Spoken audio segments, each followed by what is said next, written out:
And to address these challenges, the bank has developed a comprehensive data strategy, which we are aiming to develop an integrated architecture and governance model for this.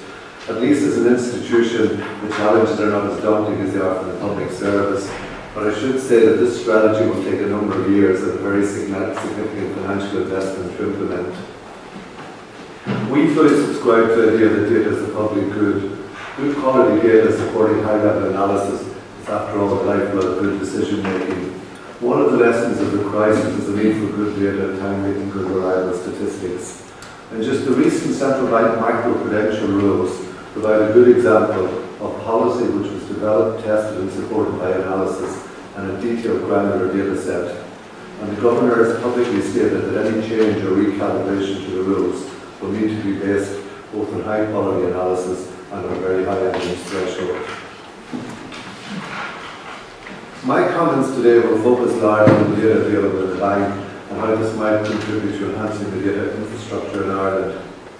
As well as our regular statistical releases, the bank is developing a number of new granular data sources which will enhance information on financing of household and corporate activity. Firstly, the Central Credit Register is a major project aimed at supporting the bank's supervisory and consumer mandates. When operational, the CCR or Credit Register will act as an important support to lenders, showing an accurate picture of each borrower's total loans and any guarantees they provide. The matching of loans and guarantees within a single borrower view will facilitate enhanced creditworthiness assessments and more responsible lending. And borrowers will also be able to check that the information held in the register for them is correct. Now, the bank has engaged in extensive discussions with the Data Protection Commissioner in terms of implementing necessary protection for this data. But while information derived from anonymised data within the register will in itself be very valuable for analysis, the contribution to informing policy will be enhanced if this could be matched with other information, particularly information held in the CSO. The inclusion of PPSM within the register facilitates the matching across data sets. If these data sets can be matched and anonymised, the potential for policy analysis is almost limitless. However, it must be stressed that this is subject to satisfying legal requirements and data confidentiality and with the approval of the Data Protection Commissioner. I'll give a couple of brief examples of potential research if data sharing is permissible. For instance, matching data from the credit register with data collected by CSO under the Housing, Finance and Consumption Survey or with income and welfare statistics could significantly enhance information on different categories of households. This analysis can be done at regional level, for instance, by using their code or particular target groups within the population. Secondly, the second phase of the credit register will collect information from money lenders. If matched with other data, this will provide analysis on the types of households who use money lending facilities. The great strength of granular data is that they allow distribution analysis, which is not available from aggregate statistics. In fact, aggregate statistics, particularly during the crisis, often mask particular difficulties for subsections of the population. Obviously, the strongest safeguards must be put in place to protect confidential information, whether relating to persons or to sensitive commercial information. However, the data needs of policymakers in particular areas may not require confidential information. Matching data sets and providing anonymised information will suffice in many cases. This will be particularly helpful to the bank as it conducts research in a range of areas, including economic analysis, consumer protection, and financial stability. Obviously, appropriate structures and safeguards need to be established for merging and anonymising data from different sources. And I think CSO, its long-established tradition of handling confidential data and its access to administered data should be the key player in bringing these data sources together. On the subject of confidentiality, I also think it is important to differentiate natural persons from legal entities. While data protection safeguards apply primarily to individual entities, a lot of information on legal entities or corporates is in the public domain through, for instance, the Companies Registration Office. I would strongly encourage some review of how confidentiality is interpreted and whether current definitions may be too restrictive. Obviously, the highest levels of protection must apply to personal information or sensitive commercial information. However, high-level information on companies, for instance, name and address, should those be subject to the same degree of confidentiality.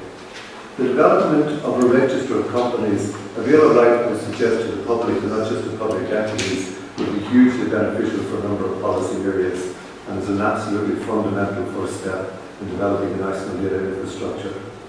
And this brings me to the second major project in the bank, which I mentioned this morning. AnaCredit, with a beautiful name, long name of analytical credit data sets, involves the establishment of a comprehensive database and unique identifiers for all non-personal borrowers who have loans outstanding from Irish banks. This essentially equates to all legal entities in the state, or in fact the register of corporate borrowers. The importance of comprehensive registers with unique identifiers is highlighted by the Nordic system, which is registers at the core of its national data infrastructure. While we fully appreciate the legal restrictions that exist in terms of access to the CSO register, the bank would strongly support any initiative which would facilitate the development of a public register of all legal entities, which is an essential first step, as I said, towards developing a national data infrastructure. In fact, the current restrictive framework obliges the bank to essentially duplicate work which has already been undertaken in the CSO. And just to move back to AnaCredit, like the credit register, this offers huge potential in terms of enhancing policy relevant information. We can look at information on business if the legislation does allow merging with other data sets. This can look at investment, employment, or economic activity by sector, by region, by size of firm, etc. I'm conscious of the clock, so I'm going to speed up here. Well, just one other point I was trying to make. I think developing a national data structure, national data infrastructure involves big challenges both for data compilers and data users. And based on experience, I think it's hugely important. What cannot be understated is the need for compilers to clearly outline what the data can do, and for users to actually sort of clearly identify what data is required. And just from experience, two criteria I think will enhance the use of the data. One is if data is collected on a granular basis as far as possible, which will make it suitable for multiple users. And secondly, if data is collected under a legal framework that supports multiple users and sharing as far as possible. So in conclusion, just the bank strongly supports steps towards developing a national data infrastructure, subject of course to any legal requirements. We see data as a public good, essential for policymakers to monitor social, economic and other developments, and for private citizens to inform decision-making and service delivery. It's not unfair to say we are all facing significant demands in terms of requests for more detailed and more timely information. I think sharing data across entities as far as possible can help address these demands.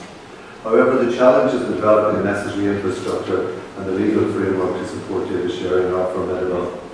I would say the possible downsides from threats to data protection have been well publicised. I don't think the positives in terms of enhanced information for policy making and a more informed society have attracted similar attention. This seminar goes some way to balance the debate, and the National Statistics Board can be sure of bank support in its work to develop a